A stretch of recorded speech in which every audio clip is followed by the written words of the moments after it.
Tapat, matatag at maaasahan balitang tama at totoo lamang dito sa Pilipinas Network. Magandang araw sa ating mga kababayan sa Pilipinas at sa buong mundo. Huwag kalimutang pusuan ang video, sumubaybay at pindutin ang batingaw upang lagi kayong updated sa balita. Simulan na natin. 7 katao ang kumpirmadong napatay sa pinakahuling serye ng pag-atake ng Estados Unidos sa katimugang bahagi ng Iran. Ito na ang ika-6 na sunod-sunod na gabi ng pambobomba ng militar ng Amerika na naglalayong pahinain ang kakayahang militar ng Tehran. Nagbabala naman ang Iran na tiyak na lalawak ang kasalukuyang labanan at magdudulot ng mas malaking krisis sa buong rehiyon kung hindi hihinto ang Estados Unidos. Ayon sa ulat ng ahensiyang pambalita na Fars ng Iran, tinamaan ng pag-ataking panghimpapawid ng Estados Unidos ang estratehikong tulay ng Bandar e Kamir sa lalawigan ng Hormozgan. Ang naturang pag-atake ay nag-iwan ng 7 patay at 9 na iba pang malubhang nasugatan. Agad na rumesponde ang mga otoridad sa lugar upang iligtas ang mga biktima habang patuloy na lumalakas ang pagtutol ng mga mamamayan laban sa pag-atake ng mga puwersang Amerikano sa kanilang teritoryo. Hindi lamang ang tulay sa Hormozgan ang naging target ng pambobomba. Iniulat ng media sa Iran na narinig ang malalakas na pagsabog sa iba't ibang estratehikong lokasyon, kabilang ang Qeshm Island, Bandar Abbas, Chabahar, Iran Shar at Bandar e Kamir. Ang mga lugar na ito ay kilalang sentro ng kalakalan at seguridad sa katimugang Iran, kaya naman nagdulot ang mga pag-atake ng matinding pangamba para sa kaligtasan ng mga sibilyan. Kinumpirma naman ng Command Central ng Estados Unidos na nagsimula ang kanilang pinakahuling operasyon noong Huwebes ng gabi bandang alas 6 ng gabi ayon sa GMT.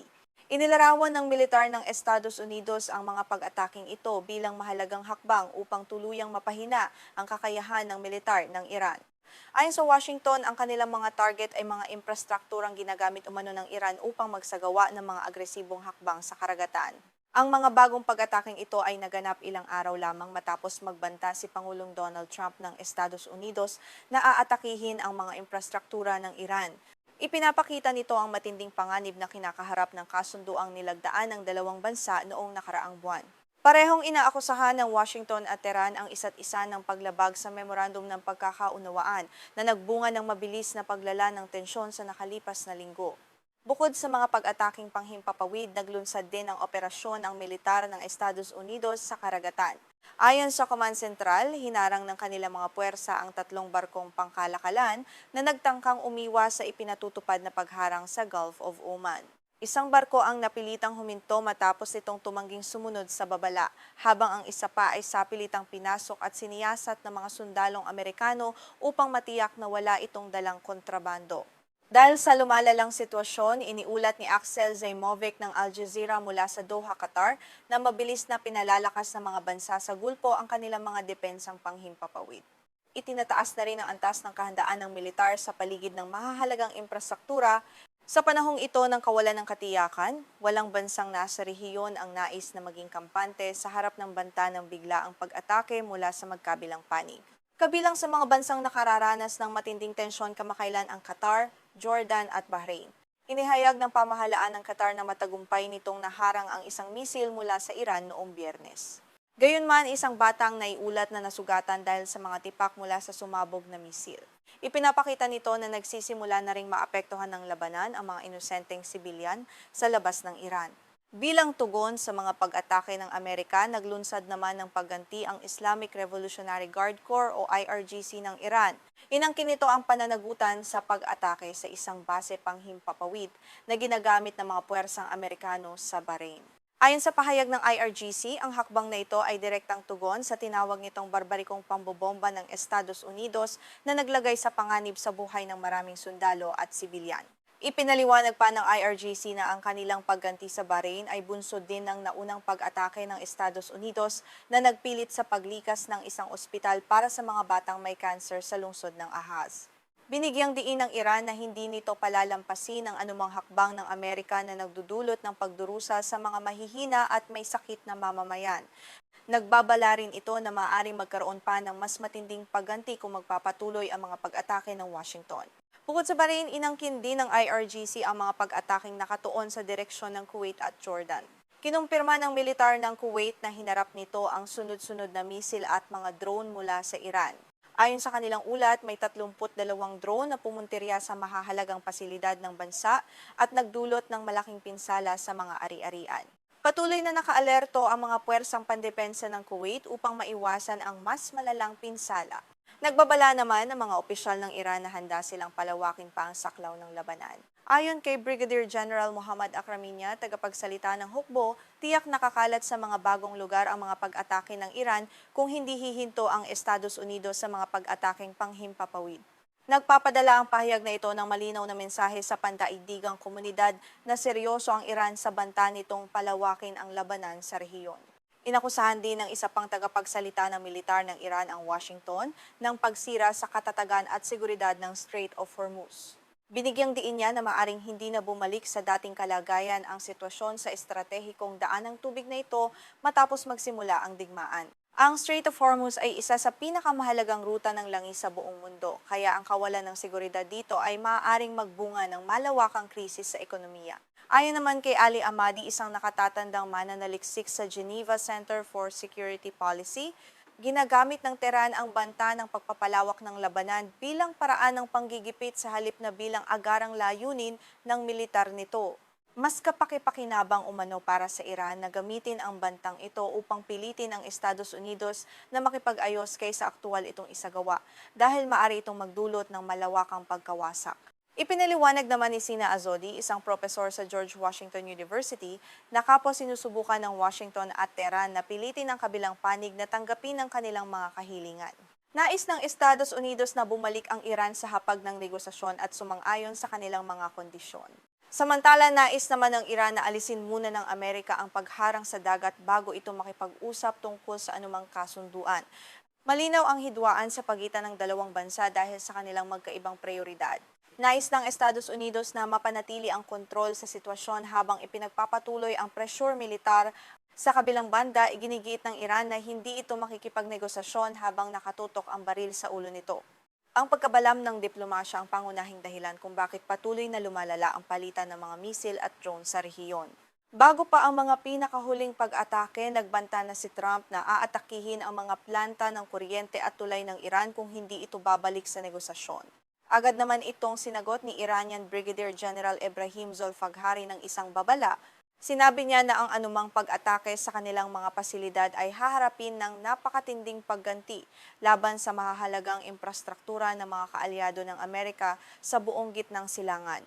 Sa kabila ng matitinding banta, sinabi ni White House Press Secretary Caroline Leavitt na pananagutin ni Pangulong Trump ang Iran, ngunit nananatiling bukas ang kanyang administrasyon sa diplomasya. Ayon sa White House, nagpahayag ang ilang opisyal ng Iran na nais pa rin nilang makipag-ayos sa Pangulo. Gayunman, nilinaw ni Leavitt na hindi papayagan ng administrasyong Trump na patuloy na salakayin ng Iran ang mga barko sa Strait of Hormuz nang walang kaparusahan. Ipinapakita ng pahayag na ito mula sa White House ang dalawahang diskarte ng Estados Unidos, ang paggamit ng puwersang militar upang pigilan ang mga pag-atake ng Iran habang nananatiling bukas ang posibilidad ng isang diplomatikong resolusyon.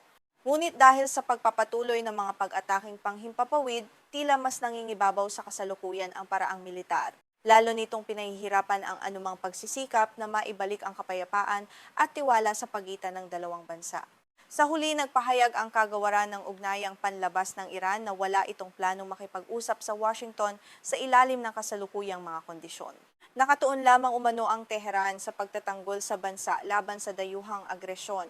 Sa patuloy na pagmamatigas ng magkabilang panig, ang gitnang silangan ay mistulang nakapatong sa isang bariles ng pulbura na maaring sumabog at humantong sa isang ganap na digmaan anumang oras. Ibinabala ngayon ni Pangulo ng Estados Unidos na si Donald Trump ang isang napipintong pag-atake sa misteryosong pasilidad nuklear ng Iran na kilala bilang Pickaxe Mountain. Sa gitna ng patuloy na tumitinding tensisyon sa pagitan ng Washington at Tehran, ang bantang ito ay nagdulot ng matinding pangamba sa buong mundo, habang ang dalawang bansa ay mabilis na nagpapatupad ng mga mapanganib na hakbang militar sa gitnang silangan. Ang babalang ito ay inilabas habang ang sagupaan sa pagitan ng Estados Unidos at Iran ay mabilis na pumapasok sa isang hindi pa nararanasan at lubhang hindi mahuhula ang yugto ng labanan. Ayon sa mga eksperto sa militar, Ang direktang pagbabanta sa isa sa mga pasilidad na may pinakamahigpit na proteksyon sa Iran ay nagpapakita na ang administrasyong Trump ay handang lumampas sa mga nakaraang limitasyon ng diplomasya upang tuluyang mapigilan ang banta ng nuclear. Ngunit ano nga ba ang misteryo sa likod ng Pickaxe Mountain na naging pangunahing target ng puwersang Amerikano? Matatagpuan sa timog ng Tehran, ang pasilidad na ito ay isang napakatibay na kuta na binubuo ng dalawang malalaking sistema ng lagusan na nakabaon ng malalim sa ilalim ng lupa. Ito ang pangunahing dahilan kung bakit napakahirap nitong sirain o mapinsala ng tuluyan gamit lamang ang mga karaniwang pag-atake mula sa himpapawid.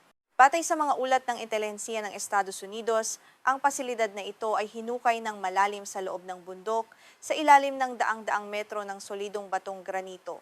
Ang ganitong uri ng likas na proteksyon ay sadyang idinisenyo upang makayanan ang pinakamalalakas na bombang kayang tumagos sa mga bunker ng Amerika na nagpapakita ng matinding paghahanda ng Iran laban sa anumang banta ng biglaang pambobomba mula sa mga dayuhang puwersa. Ayon sa ulat ng kilalang website na Al Monitor, pinaghihinalaan ng mga ahensiya ng intelihensiya ng Amerika na lihim na nagtatayo ang Tehran ng isang hindi deklaradong pasilidad sa pagpapayaman ng uranium sa lugar na ito. Pinaniniwala ang magsisilbi ang pasilidad bilang isang estratehikong reserba para sa kanilang buong programang nuklear sakaling tuluyang masira ang iba pa nilang mga kilalang pasilidad. Sa kabila ng mga seryosong akusasyong ito, mariing itinanggi ng pamahalaan ng Tehran ang mga hinala ng Amerika. Mula nang simula ng konstruksyon sa lugar noong taong 2020, nanindigan ng Iran na ang pasilidad ay eksklusibong ginagamit sa pagbuo ng mga makabagong centrifuge para sa mga layuning pangkapayapaan at enerhiya at hindi para sa paggawa ng anumang uri ng armas nuklear. Direktang nagpahayag si Pangulong Donald Trump sa isang panayam sa The Hugh Hewitt Show kung saan tahasan niyang sinabi, aatakihin natin ang Pickaxe Mountain. Sabihin ninyo sa mga Iranian na maghanda sila sa mga susunod na mangyayari. Ang matapang na pahayag na ito ay nagpadala ng malinaw na mensahe sa pamunuan ng Iran na seryoso ang Estados Unidos sa babala nitong hindi nito hahayaang magpatuloy ang operasyon sa lugar. Dagdag pa ni Trump sa kanyang panayam, mahigpit nating binabantayan ang Pickaxe Mountain sa ngayon. Wala tayong nakikita sa aktibidad doon. Hindi maganda ang takbo ng kanilang sitwasyong nuklear. Sa tuwing nakakatanggap tayo ng impormasyon tungkol dito, pinapasabog natin ito kaya ayaw nilang pag-usapan ito sa media. Ngunit malamang nabibigyan natin ng matinding hampas ang Pickaxe sa lalong madaling panahon bilang tugon sa kanila. Bilang tugon sa tumitinding banta at militarisasyon, isinisi ng Tehran sa Estados Unidos ang mabilis na pagbabalik ng kawalan ng seguridad sa rehiyon ng Gitnang Silangan. Inakusahan naman ng Islamic Revolutionary Guard Corps ang Washington ng sadyang paglalagay sa panganib sa pandaigdigang supply ng langis sa pamamagitan ng patuloy nitong mararahas na pag-atake sa mga daungan at ng bansa. Ang banta sa supply ng langis ay nagdulot din ng malaking pangamba sa pandaigdigang merkado, lalo na't ang rehiyon ay dinaraanan ng mga barkong nagdadala ng krudo sa iba't ibang bansa, kabilang na ang Pilipinas. Nagbabala ang mga lokal na eksperto na ang anumang pag-atake sa mga pasilidad sa baybayin ng Iran ay maaaring magbunga ng biglaang pagtaas ng presyo ng petrolyo na tiyak na mararamdaman ng mga ordinaryong mamimili sa bansa. Ayon sa mga nakalap na impormasyon mula sa magkabilang panig ng labanan, ang ikatlong yugto ng pambobomba ng Amerika ay nakatuon sa mga target na militar ng Iran. Iniulat naman ng lokal na media sa Iran ang serye ng malalakas na pagsabog sa ilang katimugang bahagi ng bansa na nagpapakitang lumalawak na ang saklaw ng operasyong militar ng Estados Unidos upang pahinain ang depensang pandigma ng Iran. Inanunsyo naman ng US Central Command o CENTCOM ang opisyal na pagsisimula ng panibagong alon ng mga pag-atake sa Iran. Ito na ang ikatlong sunod-sunod na gabi ng mga operasyong militar na naglalayong pahinain ang kakayahang militar ng bansa. Ayon sa CENTCOM, kinakailangan ang mga hakbang na ito upang mapigilan ang mga agresibong kilos ng Iran laban sa mga kaalyado ng Amerika at mapanatili ang katatagan sa rehiyon. Sinabi pa ng CENTCOM na gumamit sila ng mga bombang may tumpak na sistema ng paggabay upang tamaan ng mga sistemang pandepensa sa baybayin ng Iran, mga himpilan ng misil at drone, pati na rin ang mga kakayahan nitong pandagat. Ang 5 oras na pag-atake ay tumama sa mga estratehikong target na militar sa buong Iran at iniulat na nagdulot ng malaking pinsala sa mga kagamitang pandigma at depensa ng bansa na matatagpuan sa kahabaan ng baybayin. Samantala, iniulat ng media ng Iran ang mga pagsabog sa ilang katimugang lokasyon, kabilang ang mga isla ng Kish, Keshem at Abu Musa, pati na rin ang Bandar Abbas at Jam. Binanggit ng Fars News Agency batay sa mga lokal na pinagkukunan na narinig ang mga pagsabog sa mga lugar na ito. Iniulat naman ng Mer News Agency ang mga pag-atake sa mga isla ng Keshem at Kish na nagdulot ng matinding takot sa mga residente. Ayon sa opisyal na ahensiya ng balita ng Iran, 3 pagsabog ang narinig sa Bandar Abbas, habang iniulat naman ng telebisyon ng Estado na 2 pagsabog ang narinig sa isla ng Kish. Sa kabila ng mga ulat na ito, hindi nagbigay ng karagdagang detalye ang mga autoridad ng Iran tungkol sa mga posibleng nasawi o nasugatan, gayon din sa kabuang lawak ng pinsalang natamo ng kanilang mga pasilidad mula sa pambobomba ng Amerika. Sa kabilang banda, sinipi ng Mer News Agency ang isang opisyal sa lalawigan ng Khuzestan sa Iran na nagsabing 4 na tao ang nasugatan sa mga pag-atake ng Estados Unidos na tumama sa mga lugar sa timog kanlurang lungsod ng Omidyeh. Ito ang isa sa mga unang kumpirmadong ulat ng mga nasugatan matapos ang sunod-sunod na pambobomba ng mga Amerikano sa mga nagdaang araw. Kinumpirma rin ng website ng Iran na Noor News na 3 bangka ang nasunog sa daungan ng isla ng Kish kasunod ng mga pag-atake noong Lunes ng gabi. Ipinapakita ng insidenteng ito na ang mga pag-atake ng Amerika ay hindi lamang nakatuon sa mga base militar sa lupa, kundi pati na rin sa mga sasakyang pandagat na maaring gamitin ng Iran sa mga operasyon nito sa Persian Gulf at iba pang karagatan. Sa kabila ng patuloy na pag-igting ng mga pag-ataking militar ng Estados Unidos, nananatiling bukas ang pinto ng diplomasya para sa dalawang bansa. Maraming analista ang nagtatanong kung saan patungo ang mapanganib na komprontasyong ito, habang umaasa ang buong mundo na hindi ito hahantong sa isang ganap na digmaan na magpapahirap sa ekonomiya, kalakalan at seguridad ng maraming bansa sa buong Asya at iba pang bahagi ng mundo. Sa kanyang pahayag sa mga mamamahayag sa Oval Office, sinabi ni Trump na ang isang kasunduan sa Tehran upang wakasan ang labanan ay tiyak na posible. Ginawa niya ang pahayag habang patuloy na nagsasagawa ang Washington ng mga bagong pag-atake at nagpapatupad ng mahigpit na pagharang sa mga daungan ng Iran. Ipinapakita nito ang estratehiya ng paggamit ng matinding presyon kasabay ng diplomasya upang mapilit ang Tehran na bumalik sa negosasyon. Sa pagtatapos ng ating balita, nananatiling kritikal ang sitwasyon sa gitnang silangan habang binabantayan ng buong mundo ang susunod na hakbang ng Estados Unidos laban sa Piccaxe Mountain.